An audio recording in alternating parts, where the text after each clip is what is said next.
Bueno, pertsonok hitz egin da, nahi gehien gustatzen zaidan gauza da abesti berri jakitea.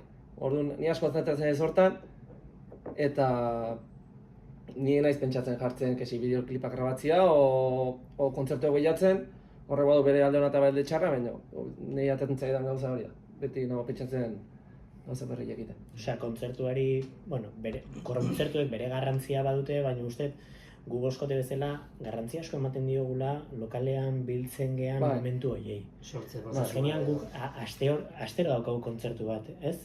Gozatzen duguna lokalian, ematen diogu gure kantei buelta bat, eta buelta hori gelditu gabe, trapo, volumenak atope, azkenean nik ja tapoiak jartzen ditut, azkenean da guk bizitzen dugun gauz hori, ez?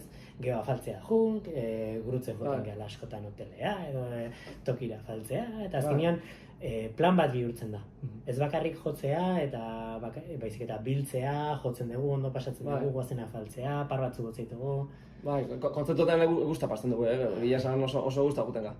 Bai, ditzen digunei eskerrak ematen dizkigu, porque gero guzta guten ga.